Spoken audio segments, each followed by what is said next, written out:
Respected viewers, Assalamu alaikum. Today's video is about the antibiotics. Now, what are antibiotics and what are types of antibiotics and how antibiotics work?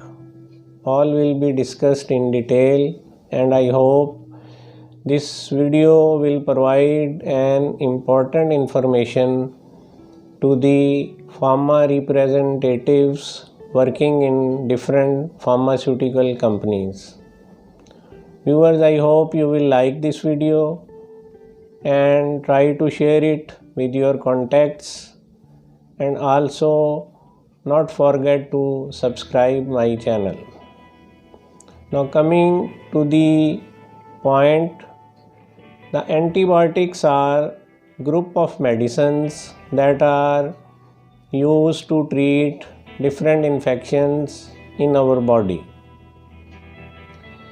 The infections may be caused by different microorganisms or germs, which may be bacteria or parasite. The antibiotics are also sometimes called antimicrobials or antibacterial drugs. Now, the word anti means against or killing, and the word bios is a Greek word, means life. So antibiotics literally also mean killing life.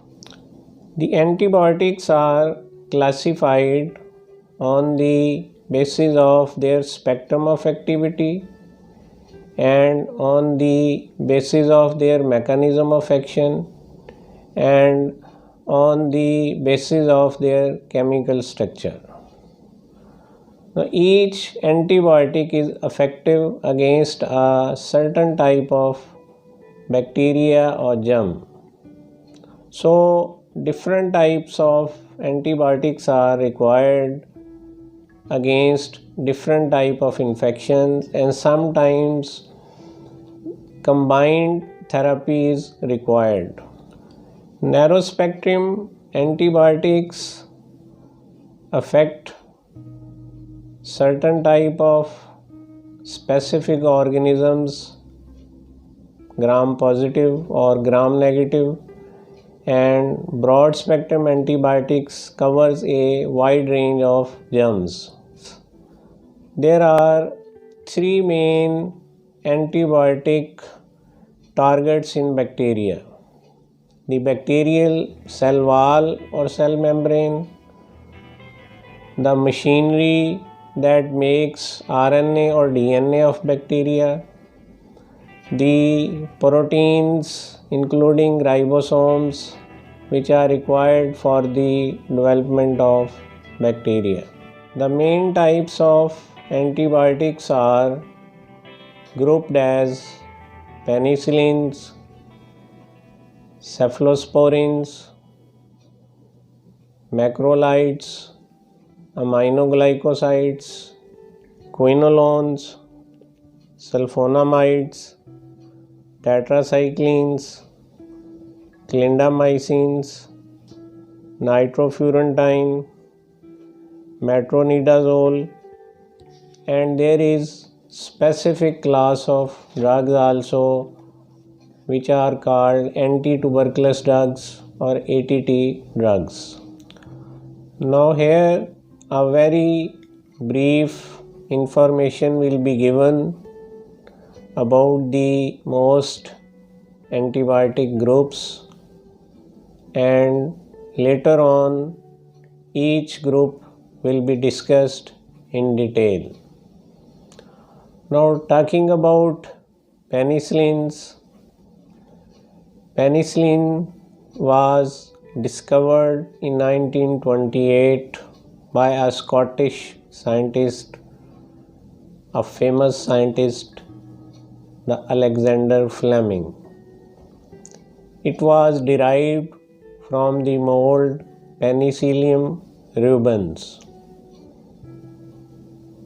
There are some types of penicillins. Penicillin G, which is for intravenous use. Penicillin V, phenoxymethyl penicillin, used orally. Procaine penicillin and benzathine penicillin are for intramuscular use. Now talking about cephalosporins, there are different generations. First generation cephalosporin, second generation, third generation, fourth generation, and even fifth generation. The activity of first generation cephalosporins is bactericidal against many gram-positive bacteria.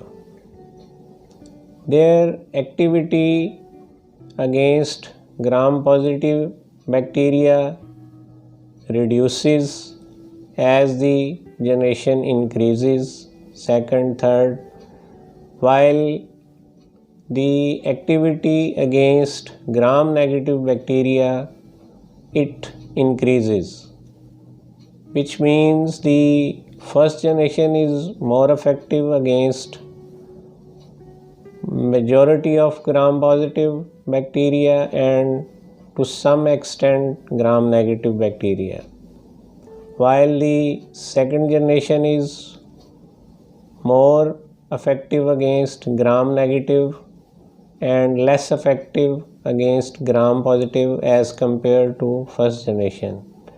And similarly, third and fourth, the gram-negative effectiveness is increased. Now, talking about macrolides, the erythromycin was the first to be discovered and derived from Streptomyces erythrans. The other members are clarithromycin, roxithromycin, and azithromycin.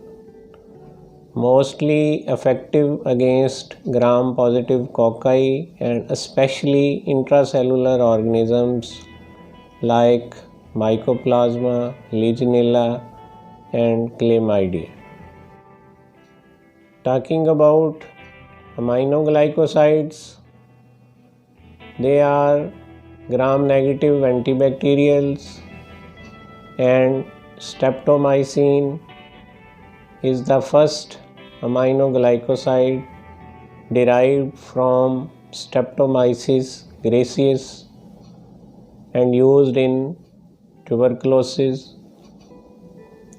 The other members are kanamycin, tobramycin, gentamicin, amikacin, neomycin, diabecacin, cesomycin.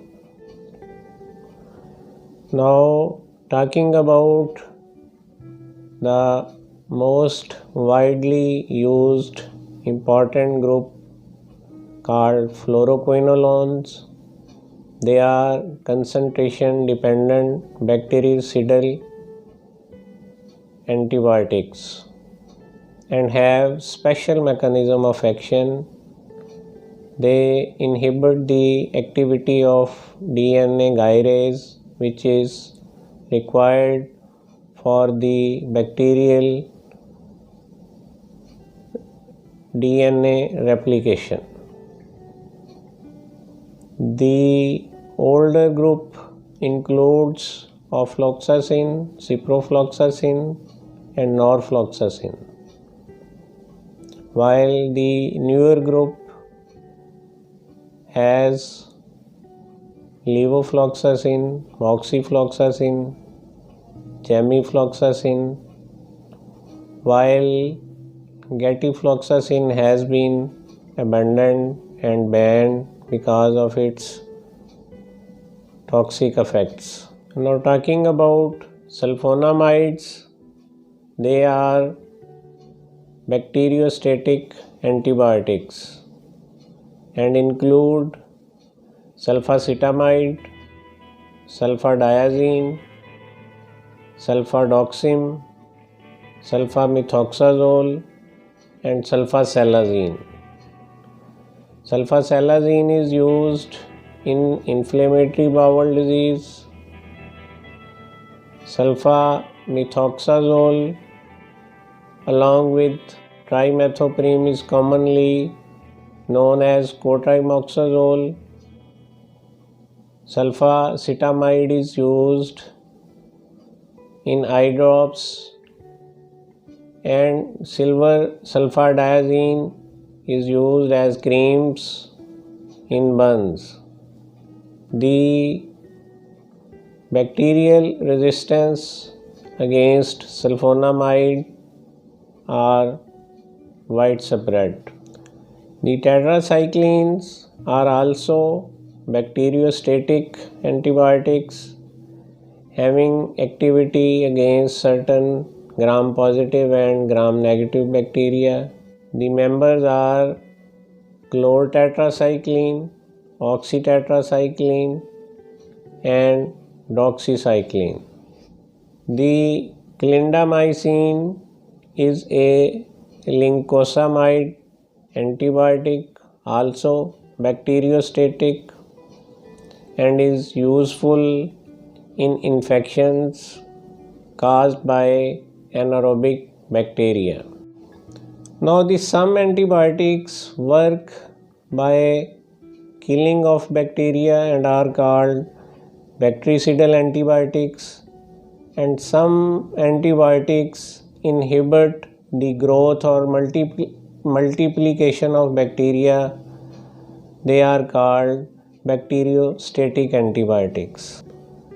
The list of bacteriostatic antibiotics include macrolides, sulfonamides, clindamycin, tetracycline, chloramphenicol, ethambutol, nitrofurantoin, lincosamide, and bactericidal antibiotics include aminoglycosides, quinolones, metronidazole, penicillin derivatives, cephalosporins, and vancomycin.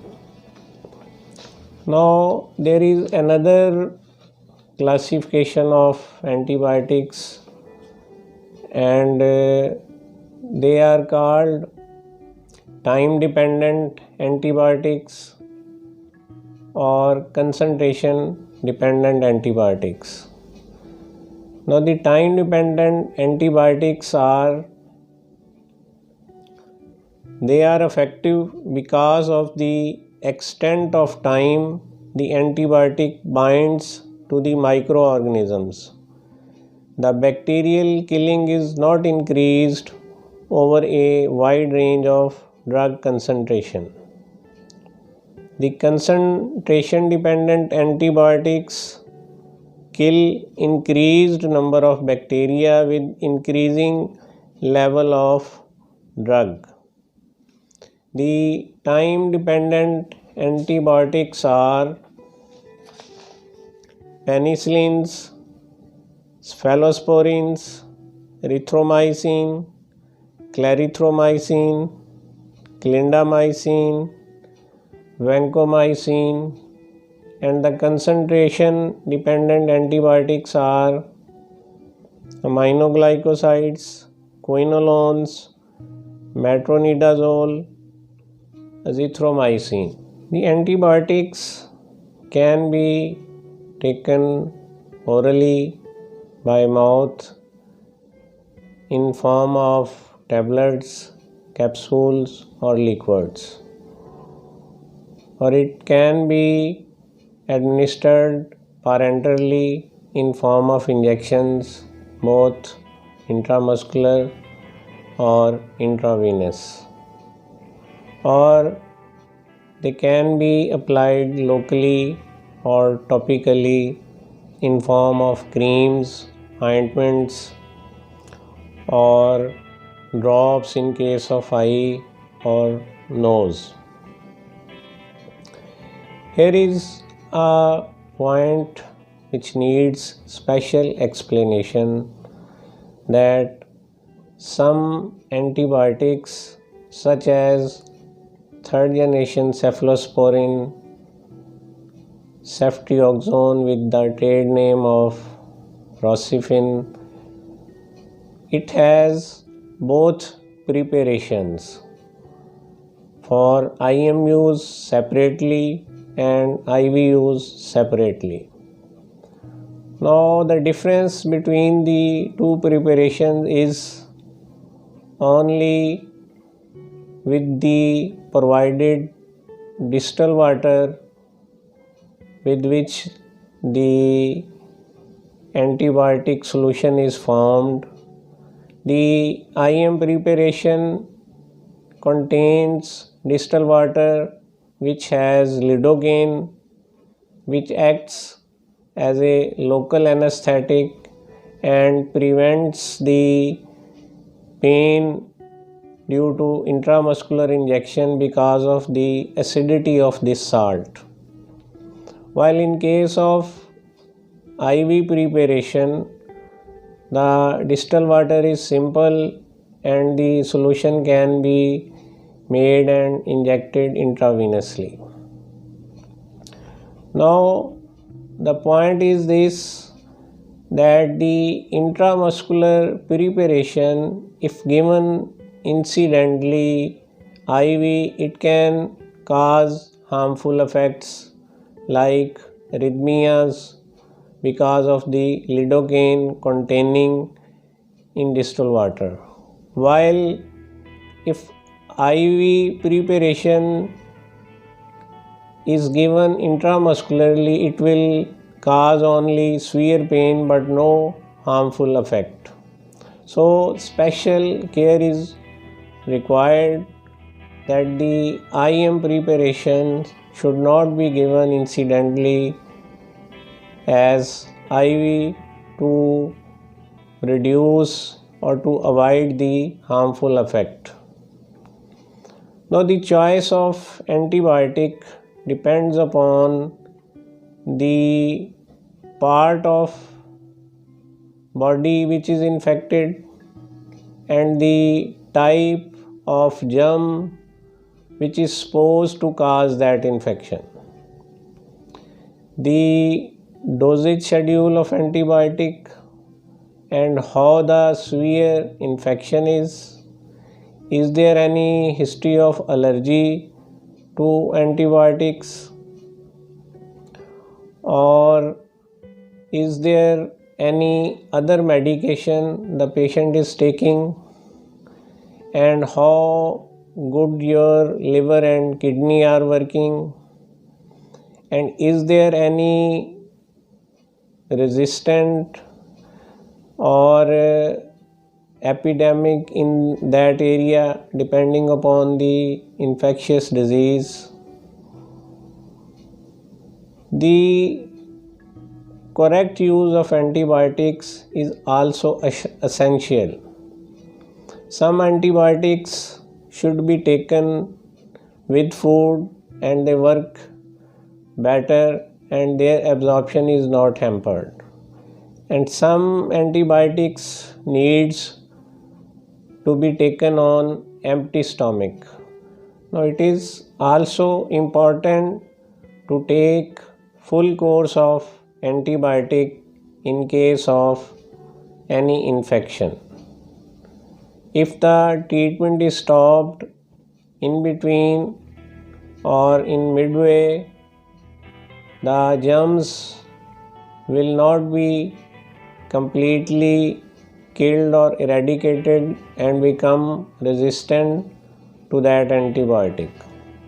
Similarly, the overuse, misuse or the self-medication of especially antibiotics can lead to bacteria mutate, they change their form and become resistant.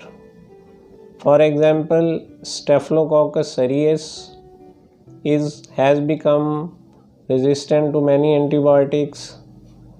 Similarly, some bacteria produce some chemicals, enzymes like beta lactamases, on which the bacteria become resistant to some antibiotics.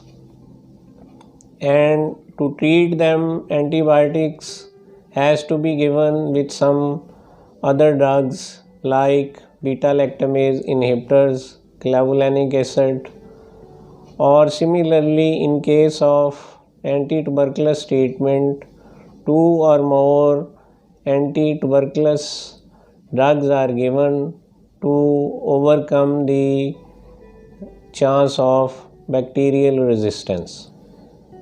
Now coming to the pharmacodynamics of the antibiotics. Pharmacodynamics is the study of biochemical, physiological, and molecular effects of drugs or antibiotics and their mechanism of action on body. Now the pharmacokinetics describes the time course of drug or antibiotic in body after administration. It involves 4 steps: absorption, distribution, metabolism, and excretion. Now certain terms like pharmacodynamics and pharmacokinetics need to be explained, which are often used while talking about antibiotics. Now similarly, one of the term is bioavailability. Now the bioavailability is the percentage of drug that reaches systemic circulation after administration. For example, the bioavailability of the drugs when given intravenously be 100%.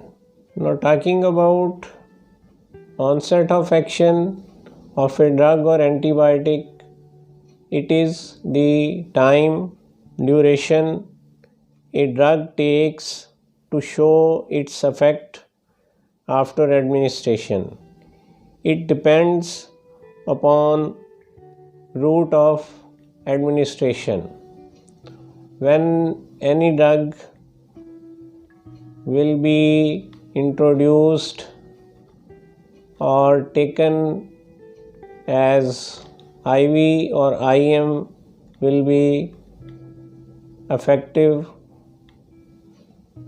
soon and time of onset of action will be low as compared to when taken orally or by mouth.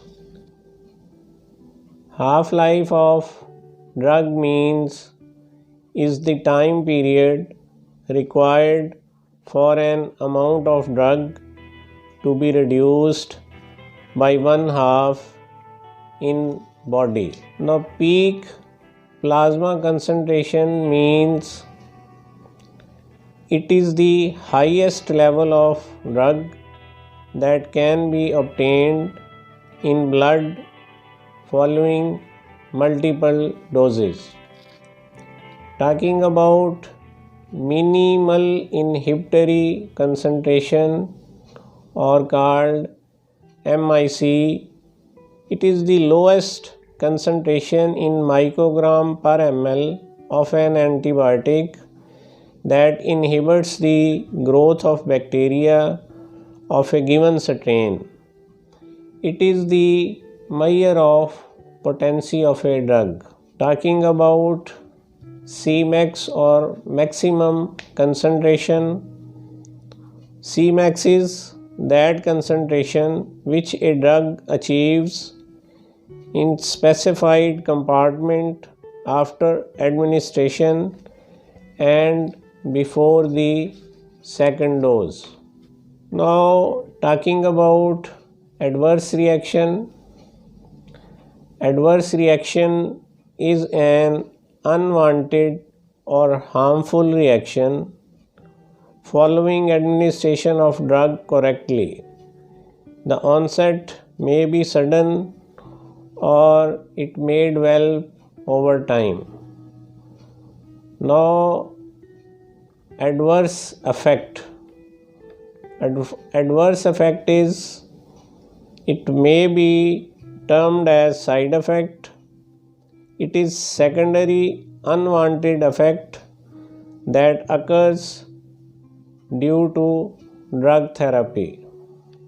Distribution is a process in which the drug diffuses from intravascular space to extravascular spaces. Mostly the drugs are metabolized in liver, and the unchanged drug or their metabolites are mainly excreted in urine through kidney, in feces, or some excreted in bile to be reabsorbed in blood stream and through a process of enterohepatic circulation cleared. The renal excretion of drugs or antibiotics depend upon the glomerular filtration rate, the tubular secretion, and the passive tubular reabsorption. The routes of excretion are urine, feces, milk, bile, saliva, tears, perspiration, and through respiration. Respected viewers, this is all about this video. See you in next video soon, inshallah. Allah Hafiz.